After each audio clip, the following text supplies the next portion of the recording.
Kong Skull Island 2017 में बनी एक एडवेंचरस एक्शन मूवी है। IMDb पर इसकी रेटिंग 6.6 है। So hey guys, welcome back to your own channel cinema at home.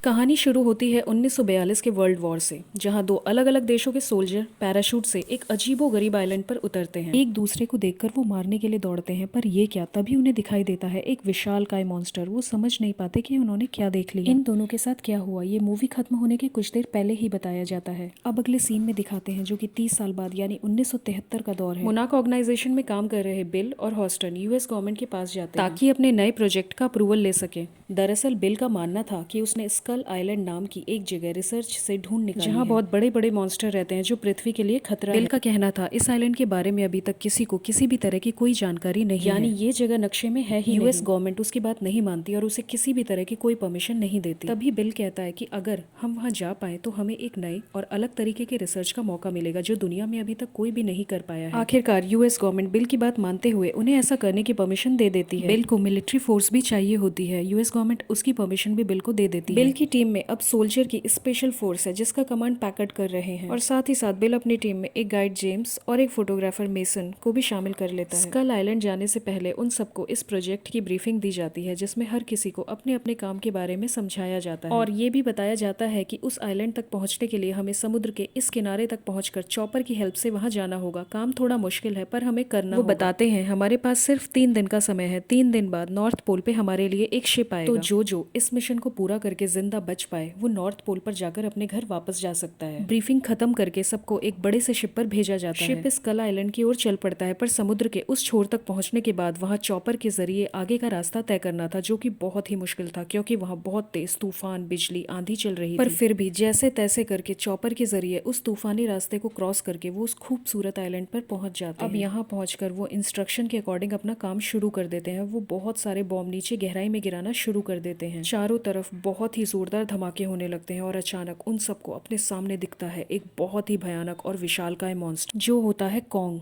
वो नहीं समझ पाते कि ये क्या है। सोल्जर द्वारा किए उन धमाकों से डिस्टर्ब होकर कॉन्ग सारे चॉपर्स को गिराने लगता है। ऐसे में बहुत सारे सोल्जर घायल और कई तो मर जाते हैं। ऐसी तबाही देखकर बाकी सब एक सेफ जगह पर लैंड कर लेते हैं। अब ये सब लोग 2 हिस्सों में बिछड़ चुके हैं, एक हिस्से में सोल्जर्स की टीम और वहीं दूसरी तरफ जेम्स और मेसन की टीम। ऐसे में पैकर्ड बहुत गुस्से में बिल के पास आता है और उस पर गन तानते हुए उससे सब कुछ सच बताने को कहता है कि इस आइलैंड के बारे में वो क्या जानता है और हम सबको यहाँ क्यों लेकर आया है। तब बिल बताता है कि आज से लगभग 30 साल पहले तक एक शिप जिससे 1000 यात्री सवार थे इसी रास्ते से जा रहे थे, लेकिन अचानक वो शिप इसी तूफान के बीच में आ फंसा और यहाँ इस आइलैंड पर आ पहुंचा और इसी जायंट मॉन्स्टर ने उन सबको मेरी आंखों के सामने मसल कर रख दिया। इस घटना में उन 1000 लोगों में से बचने वाला केवल एक मैं ही अकेला था। जब मैंने वापस आकर इस घटना के बारे में सबको बताया तो किसी ने भी मेरी बात पर भरोसा नहीं किया, और करते भी कैसे, मेरे पास कोई सबूत ही नहीं। इसीलिए मैं तुम सबको यहाँ पर लेकर आया हूँ ये बताने के लिए कि पृथ्वी पर ये जायंट क्रीचर रहते हैं जिनका खात्मा जरूरी है, नहीं तो ये हम सबको मार डालेंगे। पैकर्ड उसकी बातों से सहमत हो जाता है। अब हमें दिखाते हैं जेम्स की टीम जिसके सामने आता है एक बहुत बड़ा क्रीचर। सब उस पर गन तान देते हैं पर जेम्स उन्हें रोक देता है, ये कहकर कि ये क्रीचर अभी शांत है, कहीं ज्यादा शोरगुल होने से हम पर हमला न कर दे। ऐसे में होता भी वही है, वो क्रीचर शांत ही रहता है और उन पर अटैक नहीं करता। वो सब सुरक्षित वहां से आगे की ओर चल पड़ते हैं। वहीं दूसरी तरफ पैकर्ड की टीम दिखाई जाती है जो चलते चलते बैम्बू से भरे एक बड़े मैदान में आ जाते हैं। अचानक से वो देखते हैं कि एक सोल्जर के गले में पूरा बैम्बू घुस गया है। बैम्बू को देखते हुए जब वो ऊपर की ओर देखते हैं तो उन्हें दिखाई देता है ये बैम्बू नहीं बल्कि एक जायंट मकड़ी। वो मकड़ी उन सब पर हमला करने लगती है, पर जैसे तैसे वो अपनी जान बचाने लगते हैं और आखिरकार मकड़ी के पैर काटने की कोशिश में सफल रहते हैं। वो उस मकड़ी को मार गिराते हैं, पर अब उनको समझ आ जाता है कि यहाँ एक नहीं बल्कि कई सारे और कई बड़े विशालकाय जानवर बसे हुए हैं। अब हमें दिखाया जाता है जेम्स के ग्रुप को जो चलते चलते एक आदिवासियों के झुंड के पास पहुंच जाते हैं। वहाँ मार्लो भी होता है। आपको याद होगा मूवी के शुरुआत में मैंने 2 सोल्जर्स के बारे में बताया था, उनमें से ही एक सोल्जर था मार्लो जो पिछले 28 सालों से इन आदिवासियों के बीच रह रहा होता है। अब अगले सीन में हमें एक सोल्जर को दिखाते हैं जो पैकर्ड की टीम से बिछड़ चुका होता है। वो एक नदी के किनारे बैठा होता है, तभी वो कॉन्ग को देखता है जो बहुत ही घायल हो चुका होता है। नदी से निकलकर एक ऑक्टोपस कॉन्ग पर हमला करता है, पर कॉन्ग उसे आसानी से मार देता है और खाने लगता है। ये देखकर सोल्जर बुरी तरह से डर जाता है। वहीं दूसरी ओर मार्लो जेम्स की टीम को कबीले में ले जाता है और वहाँ रहने का इंतजाम करवाता है। वहाँ जाकर वो देखते हैं कि उन पत्थरों में कई पेंटिंग्स होती है जिनमें एंशिएंट क्रीचर्स बने होते हैं। मार्लो बताता है कि इस आइलैंड का असली किंग तो कॉन्ग है।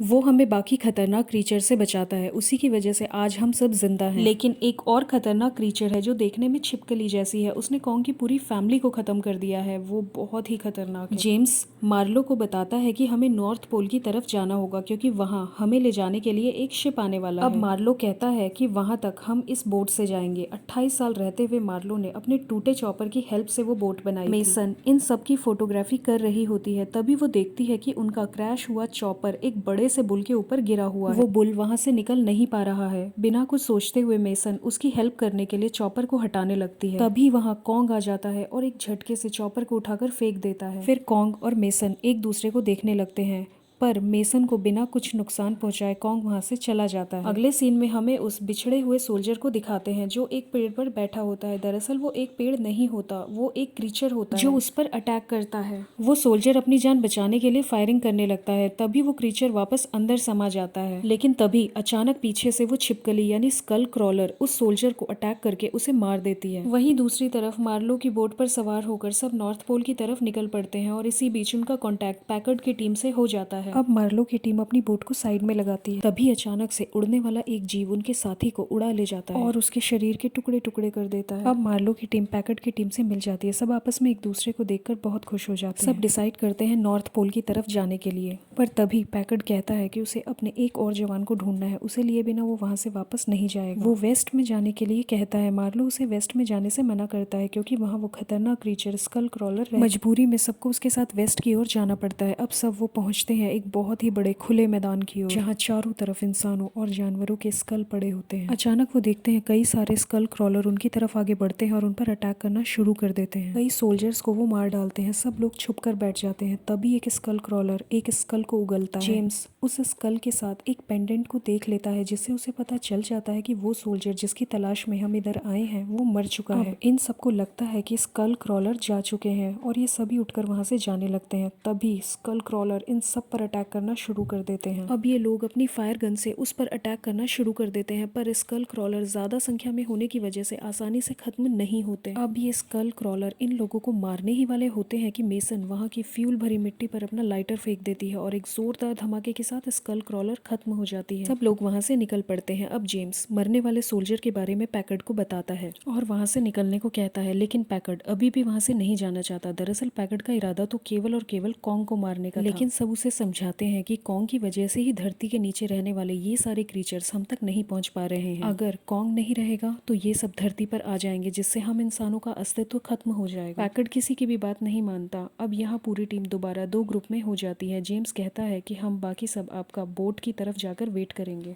अब जेम्स की टीम नदी की तलाश में निकलती है ताकि नॉर्थ पोल में उनके लिए जो बोट आई है उसमें वो वापस जा सके। ऐसे में जेम्स और मेसन एक चोटी पर चढ़ते हैं, पर सामने उन्हें दिखाई देता है कॉन्ग। जेम्स और मेसन किसी भी तरह का कोई अग्रेसिव मूवमेंट नहीं करते, जिससे कॉन्ग भी उनकी तरफ बहुत ही शांत स्वभाव से आता है। मेसन उसे टच करती है। कॉन्ग उन्हें बिना किसी तरह का कोई नुकसान पहुंचाए वहां से चला जाता है। वहीं दूसरी तरफ पैकर्ड की टीम बॉम्ब फिट कर रही होती है ताकि कॉन्ग के आने पर उसे उड़ा सके। पैकर्ड जंगल में आग लगा देता है, जिससे कॉन्ग बहुत ही ज्यादा एग्रेसिव हो जाता है। कॉन्ग सोल्जर्स की तरफ आगे बढ़ता है, लेकिन आग की चपेट में आने से वो बेहोश हो जाता है। अब पैकर्ड कॉन्ग को ब्लास्ट से मारने ही वाला होता है कि तभी वहाँ जेम्स की टीम आ जाती है और पैकर्ड को रोकती है। पैकर्ड नहीं मानता, पर तभी वहाँ आ जाती है सबसे जायंट स्कल क्रॉलर। उसे देखकर सब भागने लगते हैं। तभी पैकर्ड ब्लास्ट करने के लिए रिमोट का बटन दबाने ही वाला होता है कि कॉन्ग उसे कुचल कर रख देता है। स्कल क्रॉलर और कॉन्ग की भयानक फाइट होने लगती है, जो अगली सुबह तक चलती है। लड़ते लड़ते ये काफी आगे आ पहुंचते हैं। जेम्स, मेसन और बाकी लोग भी नॉर्थ पोल के पास आ ही जाते हैं। वहां पहुंचकर मेसन गन फायर करती है ताकि हेल्प के लिए भेजी गई बोट को बता सके कि वो वहां पहुंच गए। तभी फाइट के दौरान कॉन्ग गिर पड़ता है एक जहाज के ऊपर और जंजीरों से जकड़ जाता है। इसी बीच मेसन उस स्कल क्रॉलर को गन फायर करके गिरा देती है। धमाके की वजह से मेसन भी पानी में गिर जाती है। अब स्कल क्रॉलर कॉन्ग के हाथ को अपनी जीभ से लपेटकर उसे चबाने लगती है, लेकिन कॉन्ग अपनी पूरी ताकत लगाकर उसकी पूरी जीभ को बाहर खींच देता है और स्कल क्रॉलर आखिरकार मर जाती है। कॉन्ग